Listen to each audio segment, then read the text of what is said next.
Bem-vindos a mais um vídeo da disciplina de Laboratório de Programação. E nesse vídeo a gente vai falar sobre os operadores em C. Então, vocês vão ver alguma similaridade entre os operadores Python e C, né, dado a influência da linguagem C na linguagem Python, né, no projeto da linguagem Python. Porém, vocês vão ver que tem alguns operadores que não existem, né? Por exemplo, esses operadores de incremento e decremento, que eu vou mostrar para vocês depois, eles não existem em Python. O operador de negação, né, para os operadores lógicos em C, todos utilizam símbolos. Essa exclamação é o operador NOT. Em C não tem o operador de divisão inteira, depois a gente mostra também. Os operadores de soma e subtração são similares. Os operadores relacionais têm uma pequena diferença com relação à precedência, então a igualdade e a diferença têm uma precedência menor do que os demais. Os operadores lógicos utilizam símbolos e tem um operador de atribuição combinado, que é algo diferente também. A gente vai mostrar sobre isso também.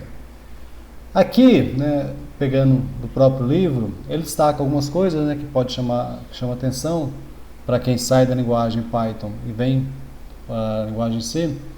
Uma é a inexistência do operador de exponenciação. Então,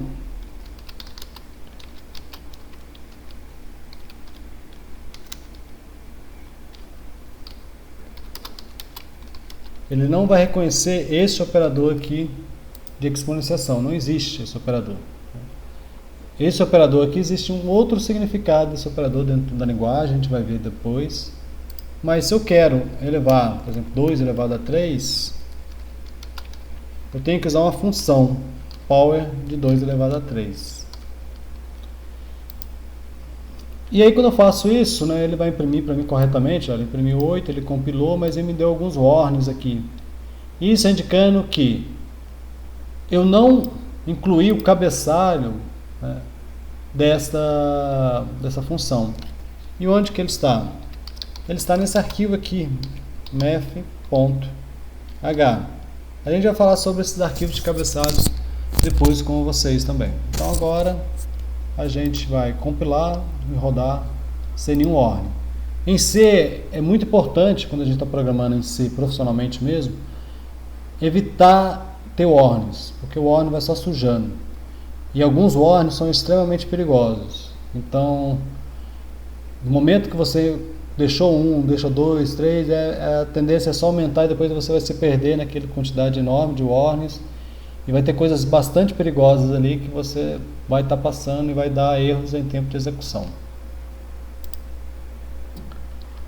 Aqui com relação aos operadores lógicos, né, então, se a gente tivesse aqui 3 valores, int A valendo 10, int B valendo 15, int C valendo, sei lá, 30, eu quero descobrir, por exemplo, se o A, vamos botar um valor diferente aqui, né? Se o A é o menor valor de todos, por exemplo, eu teria que fazer o seguinte teste: A precisa ser menor do que B, né? E B menor do que C. Então, nesse caso aqui, o A é o menor. Caso contrário, eu não sei quem que é o menor. Eu só sei que o A não é o menor. Quem é o menor? Não sei.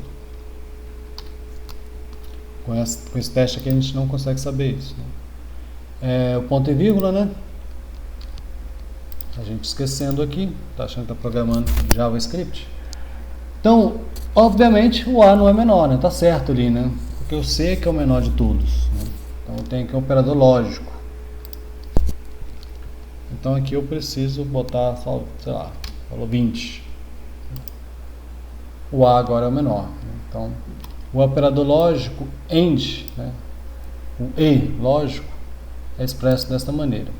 Existem diversas outras linguagens, né? Vocês vão ver JavaScript, Java, Haskell, que utiliza esses operadores.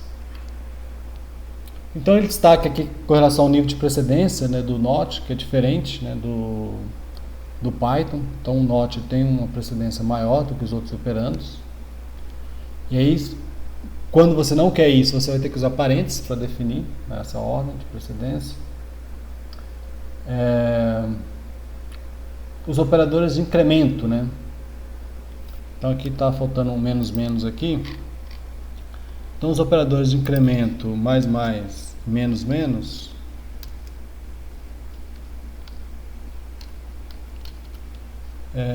são outros operadores que não existem na linguagem C, né? No Python, desculpa, inverti, né? O operador de incremento mais e menos não existem na linguagem Python, apenas na linguagem C. E outras linguagens também, tipo JavaScript, outras linguagens mais próximas da linguagem C. Então, se eu tenho a variável A, eu faço A++, né? Depois eu imprimo o A novamente. Eu tenho aqui o valor 11, né? Então, esse A++ é uma forma mais encurtada de dizer A recebe A mais 1. Então, como essa operação de incrementa 1 ou a operação de decrementa 1 ela é tão comum, né, a gente utilizar, eles acharam que era interessante ter esse operador. E vocês vão ver muito esse operador quando a gente for trabalhar com comandos do tipo for. Porque aqui a gente poderia escrever da seguinte maneira, né? Então a gente vai ver esse operador, esse comando, né? O for printf %d /n e aqui o i. Então, a cada iteração, o que ele faz? Ele vai, na primeira iteração, inicializa, depois ele vai estar sempre testando, quando isso for verdadeiro, ele vai incrementar e vai executar o comando. Na verdade, executa o comando, incrementa e faz o teste. Aí aqui, vamos ver lá, ele imprimiu lá de 0 até 9, né? Só que escrever dessa maneira aqui é mais curto escrever desta outra aqui.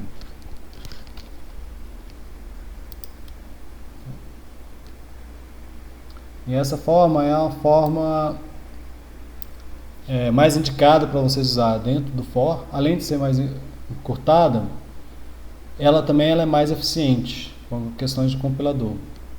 Porque o incremento 1 é uma operação que pode ser mapeada mais facilmente para operações de um processador. Diferentemente daquela operação que você tem uma atribuição e tem uma expressão do outro lado, que ele tem que avaliar a expressão. Então, esse tipo de operação é mais fácil ser mapeada pelo compilador. Então, eu posso fazer tanto o incremento quanto o decremento. Um ponto que ele não destacou aqui, né, é que esse operador de incremento ele tem duas formas. Ele tem a forma pós-fixa e a forma pré-fixa. Então, a forma pós-fixa é quando o operador vem depois do operando. E a forma pré-fixa é quando o operador vem antes do operando. Em muitas situações, isso aí não vai ter nenhum efeito direto assim, que impacta. Por exemplo, aqui observe que ele imprimiu da mesma forma de 0 até 9. Só que existem algumas situações, né, que isso tem impacto. Do tipo, int b é igual a a mais mais.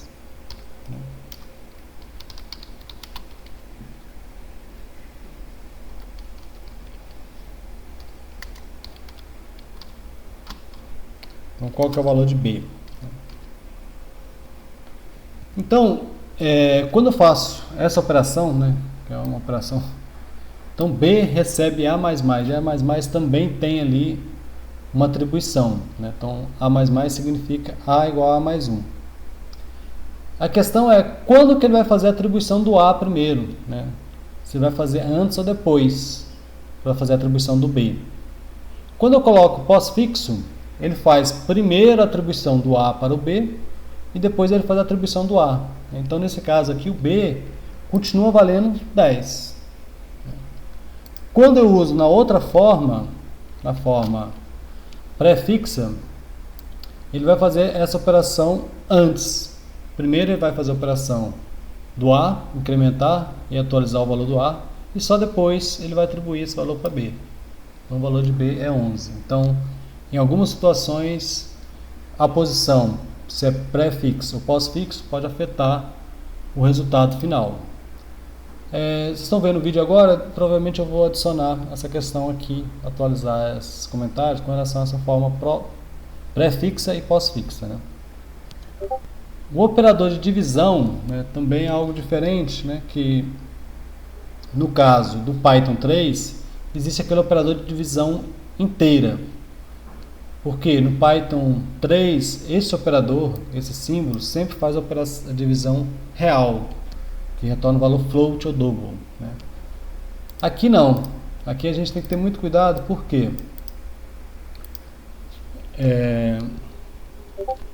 vamos pegar aqui o valor double x é igual a 1 dividido por 2. E double y é igual a 1.0 dividido por 2.0. E agora a gente vai imprimir o x, né, e depois o y, né? X e y. Então, quando a gente for imprimir o valor desses caras, a gente vai ver que, por exemplo, o x é igual a 0. Por que é igual a 0? Porque a divisão inteira entre 1 e 2 é 0. Como é uma divisão inteira, não pode dar 0.5. Já o y, que é uma divisão real de floats, dá 0.5. Então, o comportamento desse operador depende dos operandos. Se os operandos forem inteiros, ele comporta como uma divisão inteira. Se os operandos forem do tipo double, comporta como o double. Esse também era o funcionamento do Python 2, né? O Python 3 que mudou o funcionamento. E se por acaso tiver uma outra situação onde eu tenho um inteiro e um float, um double, aí ele poderia fazer ou a divisão de inteiro ou a divisão real de float, double. Só que para preservar mais os valores, né, como ele vai ter que transformar alguém para inteiro ou real, ele sempre faz da forma de que vai perder menos valores. Então o que ele vai fazer aqui é transformar o segundo operando para float ou double, né, para poder executar essa operação aqui. Então o W também vai ser 0. Vou botar agora o W aqui. Vai ser 0.5 também. Então aqui a gente destacou esse ponto. Um outro ponto bastante curioso, né, e vocês vão ver bastante código aproveitando isso, principalmente esse código aqui é bastante comum, é que o operador de atribuição também é uma expressão. Então uma expressão ela pode ter um operador de atribuição, também é uma expressão. Ela tem um valor, né? E isso leva a alguns erros, né? Por exemplo, int a recebe 10. E aí eu faço, sei lá, se a for igual a 20, por exemplo, eu vou imprimir. Observe que o replete aqui está até me indicando já, né? Então o replete, isso aqui no code block vocês não veriam esse erro, né? Então eu vou dizer que A é igual a 20 barra N else A é diferente de 20. Então aqui a gente fala, poxa, então o A é 10, isso aqui não vai ser verdadeiro, né? Então ele vai vir para cá. Só que quando eu mando imprimir, né, ele vai me dizer aqui, ó, A é igual a 20. Mas aqui já tá me dando umas dicas, né? Que tem alguma coisa errada aqui. Já está dizendo, olha, provavelmente você queria isso aqui. Então, esses compiladores, esse que é o compilador Seleng, né, com replete, está dando bastante dica para a gente, algo que alguns compiladores mais antigos você não, ia perder mais tempo para descobrir esse erro. E às vezes até mesmo você sabendo a linguagem, mas existe um risco de você digitar errado e você olhar e não ver. Né? Porque isso aqui é um operador de atribuição, não é um operador relacional. E qual que é o valor dessa expressão A recebe 20? O valor dessa operação é exatamente 20. É o valor que é avaliado aqui, nessa expressão, vai ser o valor total dessa expressão. Então, A igual a 20, vale 20. E eu acho que também naquelas anotações, acho que não está destacando bem isso. E no caso do C, acho que depois da parte de tipo de dados, pode comentar sobre isso. E no caso do C, não tem um tipo lógico, booleano. Então, ele tem o seguinte critério. Valor 0 é falso. Qualquer coisa diferente de 0 é verdadeiro. Então, 20 é verdadeiro, 10 é verdadeiro, 1 é verdadeiro, menos 10, menos 20, menos 1, tudo isso são valores verdadeiros. Então, essa expressão é verdadeira, por isso que ela imprime. Na verdade, aqui eu teria que usar esse operador relacional, não o operador de atribuição. Então, printf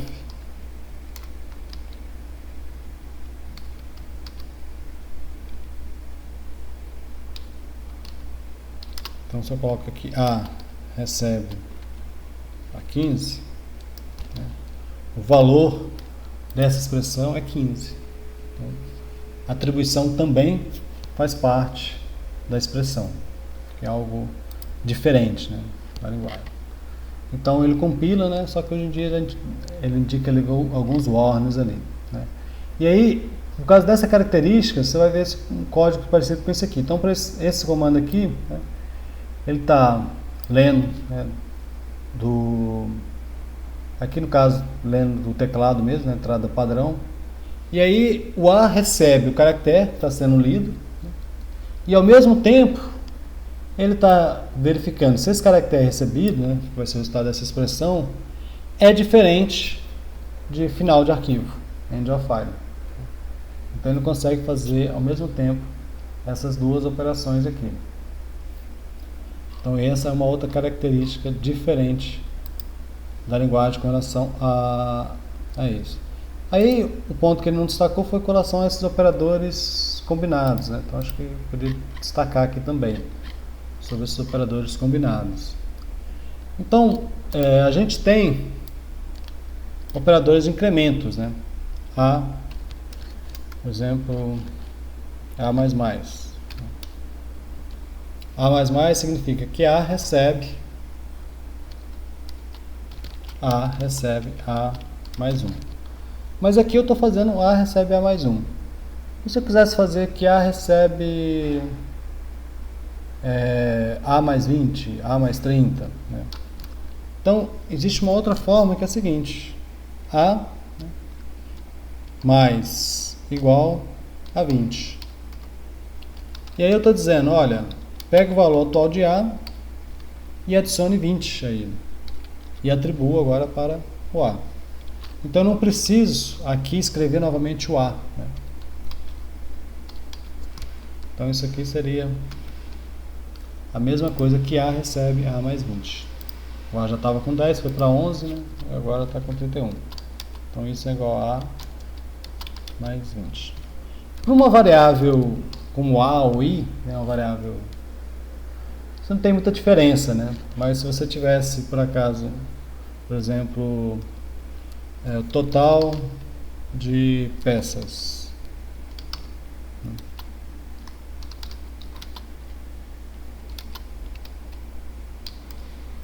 e você quisesse somar o total de peças mais 20, por exemplo,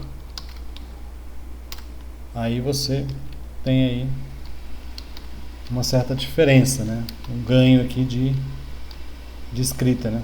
Essas.